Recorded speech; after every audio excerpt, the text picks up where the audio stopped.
3학년 미래인 실제 중학교 3학년 지금 교과서, 사회 교과서고요. 사회 교과서를 제가 3페이지 본문만 먼저 가지고 와 봤고, 글씨가 잘 안 보이시겠지만, 먼저 큰 그림을 보는 걸 먼저 보여드리려고 이렇게 축소를 해놨습니다.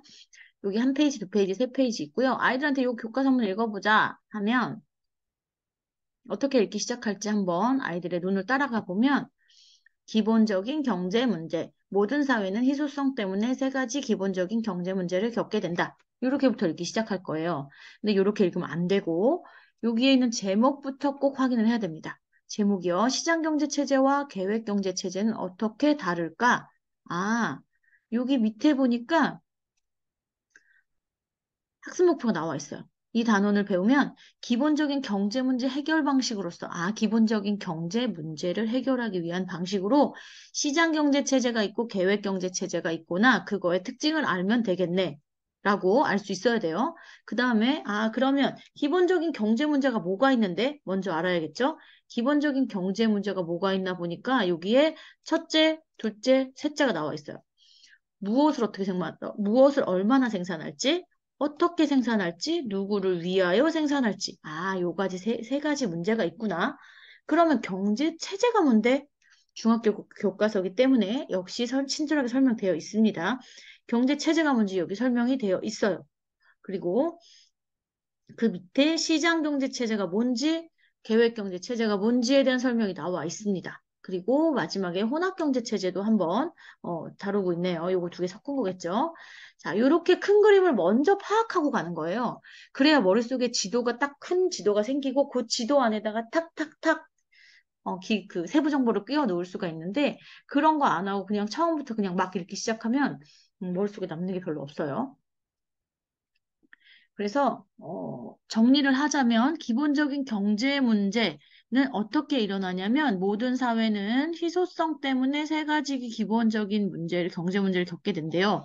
요거 중학교 단어가 조금 부족한 친구들은 희소성이라는 말도 조금 어려울 수 있어요. 근데 이 희소성 같은 경우에는 미리 좀 찾아갔으면 더 좋을 것 같고 희소성이라는 단어 네이버에서 찾아보면 되겠죠. 네이버에서 찾아보자면 찾아놨습니다. 이렇게 찾으면 항상 요 한자를 이제 수업 시간에도 얘기를 하는데 한자를 확인해 보자고 하는데 한자를 쓸 줄 알라는 게 아니고 이렇게 딱 클릭해 보면 드물 희자구나. 소자는 적을 소자구나. 드물고 적은 어떤 성질을 말하나 보다. 유추한 후에 인간의 물질적 욕구에 비해서 그 충족 수단이 질적 양적으로 제한되어 있거나 부족한 그런 상태를 희소성이라고 하는구나. 갖고 싶은 사람은 많은데 물건이 부족한 거. 이렇게 네 단어로 바꿔서 표현해 봐야 내 거가 됩니다. 그래서 희소성이라는 걸 먼저 확인하고 돌아옵니다. 모든 사회는 이 희소성 때문에 원하는 사람이 많아도 물건이 엄청 많으면 상관없어요. 그런데 이 희소성 때문에 세 가지의 기본적인 경제 문제를 겪게 됩니다. 그래서 다 생산할 수 없기 때문에 뭘 얼마나 생산할 건지, 그리고 그 생산은 또 방법을 어떻게 선택할 건지, 그리고 누구를 위하여 생산할 것인지, 요 기본적인 경제 문제가 있고, 그렇다 그러면 경제 체제는 뭐냐면, 친절하게 설명되어 있습니다. 사회마다 요 세 가지 기본적인 경제 문제를 해결하는 방식이 다 다른데 그 방식이 제도적으로 정착된 것을 바로 경제 체제라고 합니다. 어떤 교과서 읽을 때 정의를 내리는 부분 있죠? 정의를 내리는 부분은 무조건 밑줄을 치고 확인을 하고 넘어가야 돼요. 내가 알든 모르든 간에. 지금 경제 체제가 뭔지 정의를 내리고 있잖아요. 요거는 딱 밑줄을 형광펜으로 긋고 이렇게 넘어가야 됩니다.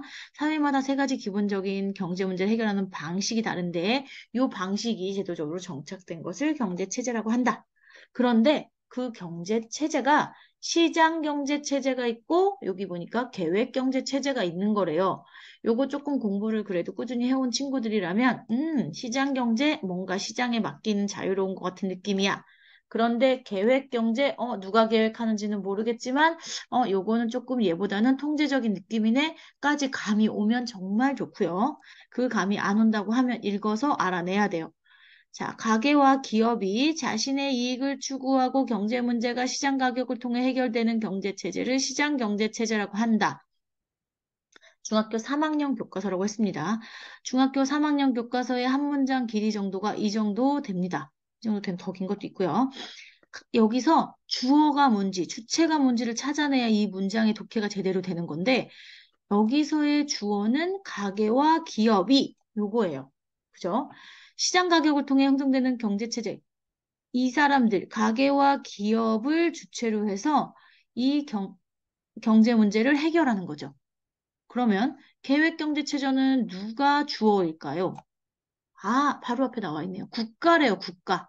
국가가 모든 거에 대해서 계획하고 명령함으로써 경제 문제를 해결하는 경제체제를 계획경제체제라고 한대요.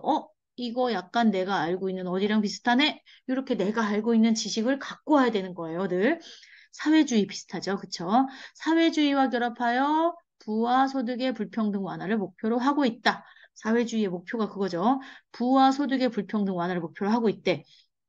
그러면 여기에서 시장경제체제는 뭔지 좀 더 자세히 보면 개인의 자유로운 이익 추구를 인정하는 거예요.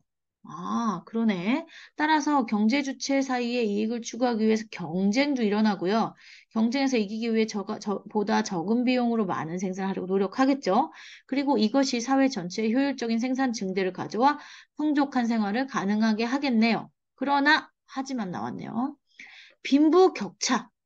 많이 가진 사람은 많이 갖고 적게 가진 사람은 적게 갖고 이런 빈부격차가 심해지고 계속 많이 생산하다 보니까 환경오염도 발생하고 이런 문제점도 있네요. 자, 계획경제체제는 그럼 어, 국가가 사람들의 다양한 욕구를 모두 파악하여 생산량과 소비량을 결정하는 것이기 때문에 이거는 사실 현실적으로 불가능하고요. 국민에게 필요한 것을 적절하게 공급하기 어렵다는 문제가 발생하겠죠. 그리고 일한 만큼 분배받는 게 아니기 때문에 동기가 없어지겠죠. 그래서 경제적 효율성이 떨어진 데는 한계를 지니고 있네. 아, 여기에 단점 모두 설명하고 있네요. 혼합경제체제는 뭘까? 혼합경제. 혼합이 뭐야? 아, 혼합은 맞아. 뭔가 섞는 거잖아. 그러니까 시장이랑 얘를 섞었나? 이렇게 유추해보고 가는 거예요.